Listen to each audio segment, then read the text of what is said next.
Buenos días a todas y a todos. Presidente, pues esta decisión que va a tomar hoy la Suprema Corte de Justicia de la Nación, los 11 ministros, es muy importante. Hoy se va a decantar pues si estos ministros votan por un proyecto de nación como los corruptos gobiernos neoliberales que hemos tenido en el pasado, o si votan por el progresismo. En ese contexto, presidente, preguntarle pues acerca de estas decisiones que se tomaban en el pasado, decir que Alfredo Gutiérrez Ortiz Mena, el principal candidato a presidir el máximo Tribunal Constitucional de México, hombre cercano a Felipe Calderón, pues laboró de julio de 2008 a noviembre de 2012 en el Servicio de Administración Tributaria. Al frente de esta institución condonó 392,000 millones de pesos a grandes contribuyentes. De la lista que nosotros hemos revelado en contralínea sobre estos contribuyentes que fueron beneficiados, destacan 60.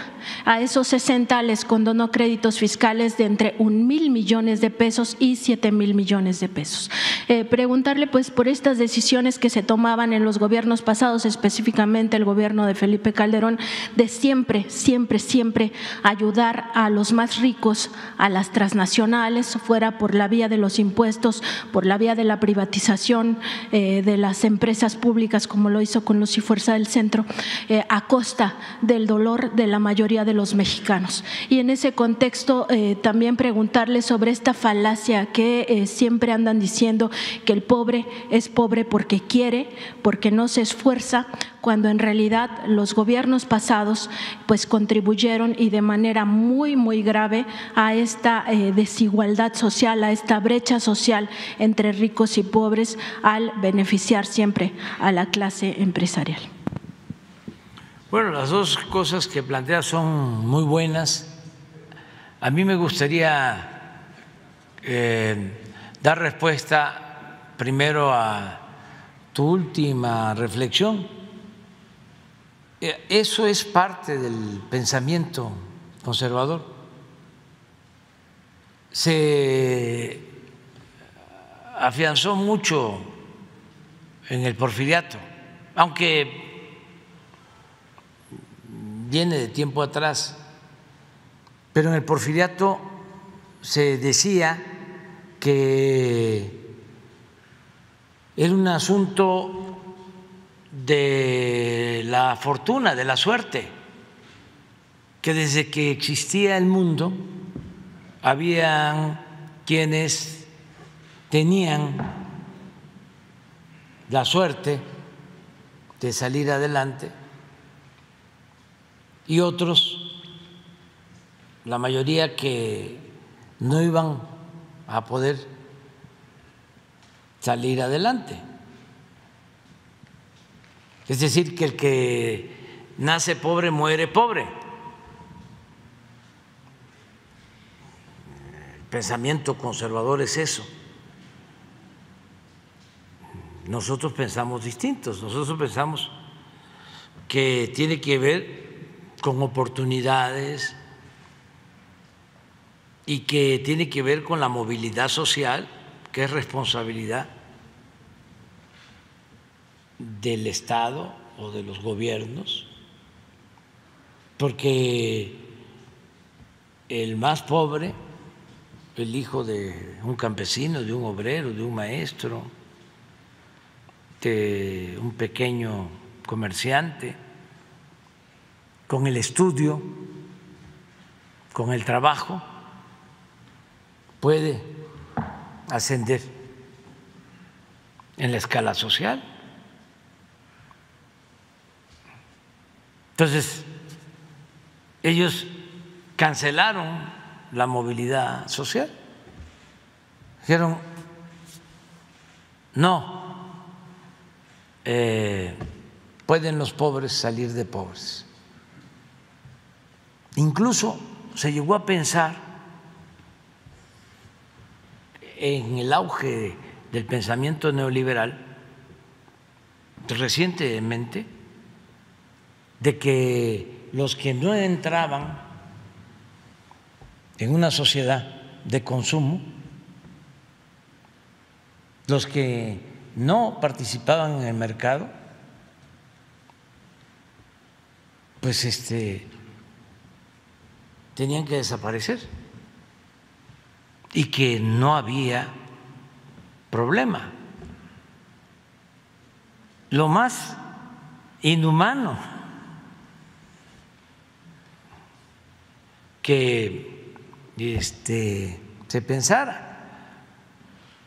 Por eso digo que aquí el neoliberalismo y el neoporfirismo no pudieron con nuestras culturas. Por eso hablo de la grandeza cultural de México, porque todo eso se resistió. Hay un mensaje, y ojalá y lo rescatemos, nada más que va a estar difícil, de una señora, ayer lo vi o antier, que dice eso, de que el pobre es pobre, lo mismo porque no trabaja o porque vive del gobierno, y hay en el mismo mensaje la respuesta, que es muy buena. A ver si me acuerdo de…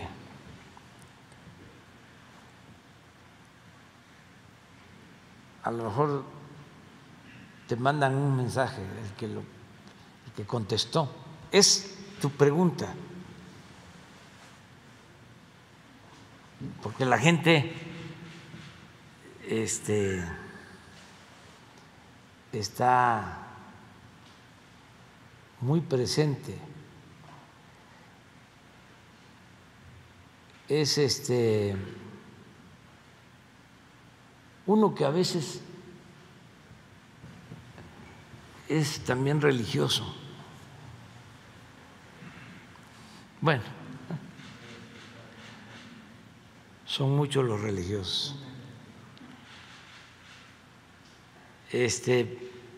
Pero es ese pensamiento. ¿Sabes dónde trato yo ese asunto? En el último libro. ¿Sí? ¿Te acuerdas de cuando hablo de la suerte o quienes tienen la fortuna?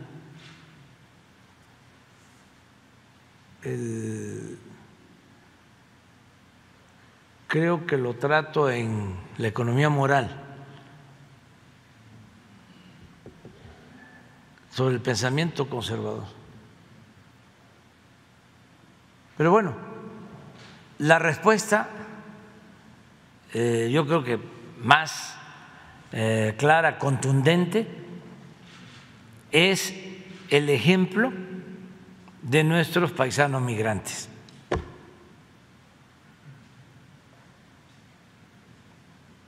Si el pueblo de México fuese flojo,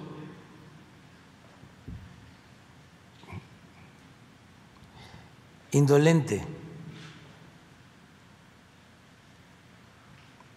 pues no saldría adelante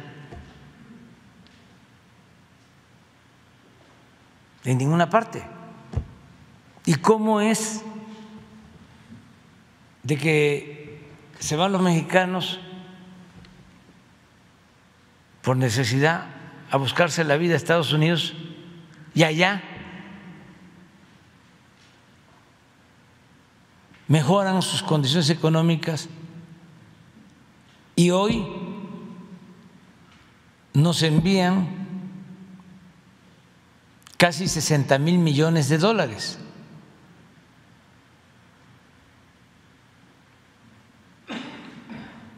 Envían a sus familias casi 60,000 millones de dólares. Es la principal fuente de ingresos del país. ¿Qué demuestra esto? Pues que el pueblo de México es un pueblo trabajador, un pueblo que sale adelante donde hay oportunidades. Nada de que está condenado el pobre a morir pobre. No. Y si no hay explotación Y si hay buenos salarios y se garantiza el estado de bienestar, claro que salimos adelante. México ya es no solo una potencia económica, México es de los países en la actualidad con mejor distribución del ingreso, con mejor distribución de la riqueza, es de los países con más felicidad, con más esperanza. Nos querían quitar hasta el derecho a la esperanza. No han podido, por eso es el coraje. Y tenemos que seguir adelante, ese es el pensamiento que tenemos que seguir enfrentando y no enfrascarnos en discusiones que no nos van a llevar a nada. Es como se dice en mi tierra y en mi agua, cuando alguien está muy cerrado, ya no hablemos, siga usted su camino. Ya es muy difícil, pues, que nos entendamos. Su hijo, quién sabe. Su hija, porque es una nueva generación. Pero el caso de usted ya está muy avanzado. Y así nos pasa a todos. Pero la gente humilde, imagínense la ingenuidad que hay. Es un libro en blanco, porque no tienen prejuicios. El que ya tiene un poco de nivel académico, ya se siente que lo sabe todo. Está totalmente cerrado o es muy difícil que cambie, porque ya se siente conocerlo todo. Además, no quieren dar su brazo a torcer. Es muy difícil que digan, me equivoqué. Prefieren la autocomplacencia, el autoengaño. Nada más respetarlos, quererlos mucho, ¿no? Y razonar y argumentar, decir, no nos vamos a entender, te respeto mucho, no pelearnos, pero sí hay mucha gente que está tomando conciencia. Bueno, tan es así que la mayoría de la gente, la mayoría del pueblo nos apoya, la mayoría. Les comentaba yo lo del avión de ayer, pues es un señor que se para y otros a tomarse foto conmigo y muy respetuosos y el señor también respetuoso, pero con ese pensamiento. Entonces ya le dije, no nos vamos a entender, pensamos distinto. Y pues los que viajan en avión o los que viajamos en avión, pues no somos los pobres, es una clase media. Y ahí, aplauso. No quiere decir toda la clase media, no, son sectores.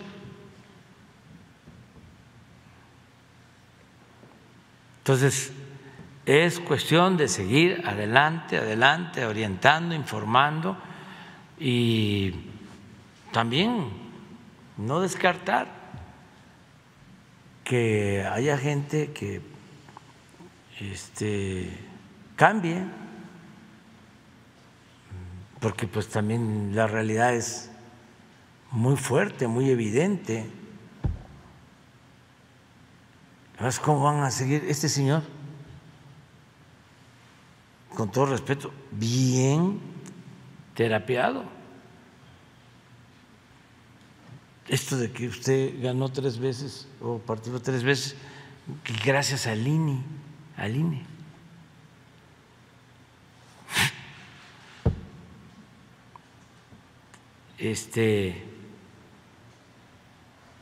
Y desconociendo pues que lo que se está buscando es precisamente que se afiance la democracia, que se profundice en el hábito democrático, que no haya imposiciones, que no haya fraudes. Pero el señor pues no sabe de los fraudes. Si hay un país en el mundo, lamentablemente, vinculado a fraudes, es México. Y eso es lo que tenemos que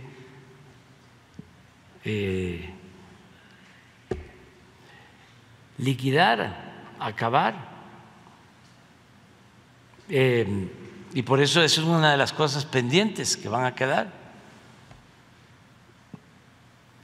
Una verdadera reforma democrática, porque la corrupción se gestó en México al amparo de la falta de democracia. Entonces sí es indispensable que haya democracia y que haya revocación del mandato y que no sean las élites las que decidan, que sea el pueblo, el soberano, y que valga lo mismo el voto de un acaudalado que el voto de una gente humilde. Eso es lo que hay que reforzar. Y lo otro que dices, pues también tienes razón, porque no sé si sea el más rico, eso ustedes lo van a investigar, no estoy sosteniendo eso, pero ese ministro fue antes de ser funcionario público encargado de un despacho fiscal que defendía a empresas extranjeras. Luego entra con Fox como director jurídico del SAT. ¿Qué hizo Fox? Pues yo tengo la experiencia de que devolvió impuestos. Ya hablamos aquí de un juicio, no sé si de Jumex o del Valle,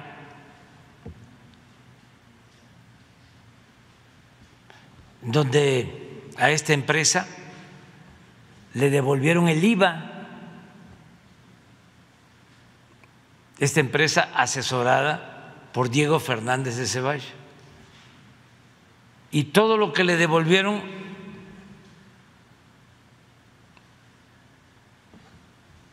lo recogieron de los presupuestos de las participaciones federales a los estados. Como yo era jefe de gobierno, además de que protesté, pues me dolió mucho, porque tuvimos que regresar dinero de las participaciones para que le entregaran a esta empresa su devolución del IVA. Yo no sé si entonces este señor era el director jurídico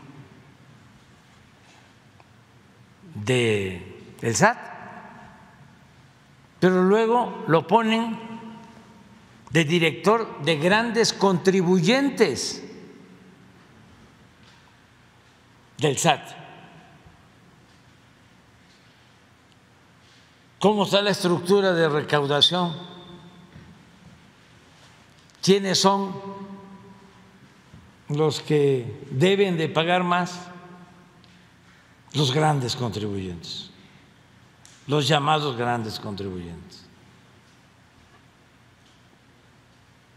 ¿Y a quiénes se les devolvían los impuestos? A los grandes contribuyentes. Y luego, director del SAT. En la época de los grandes contribuyentes y de las facturaciones falsas.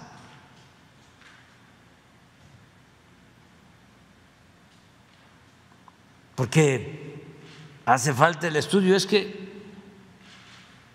yo no sé qué hacen las universidades, la academia, los centros de investigación, los medios.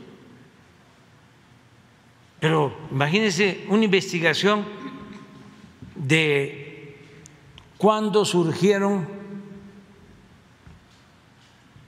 los procesos de facturación falsos. Yo empecé a escuchar de eso hace 10 años, 12, las llamadas factureras. Empezaron con Calderón y tuvieron su auge en el sexenio pasado. ¿Quién las impulsó?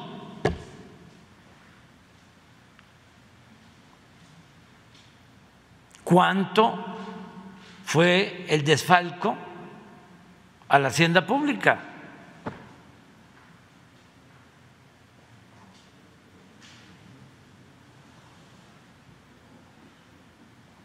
Entonces sí está interesante lo de hoy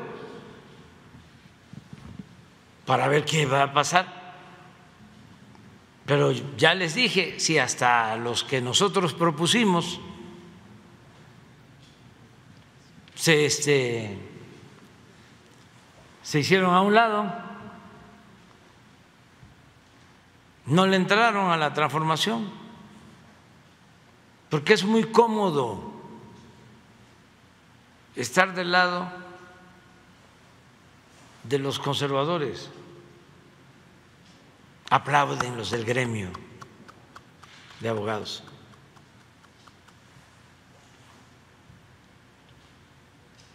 Señor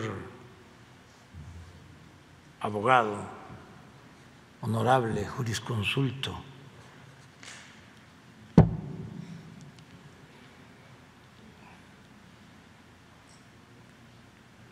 gente distinguida,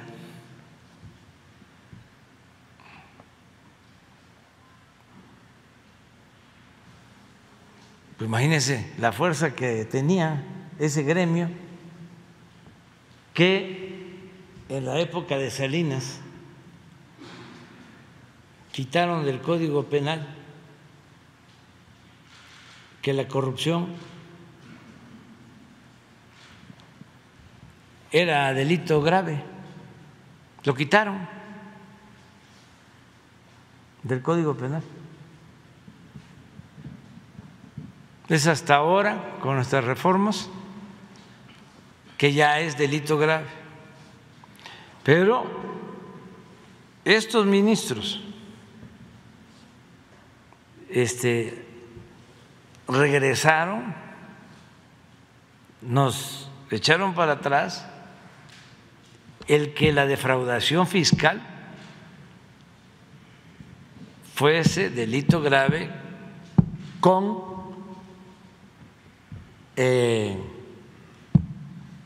detención preventiva. Me echaron para atrás. Pues está interesante, o sea, no es para aburrirse.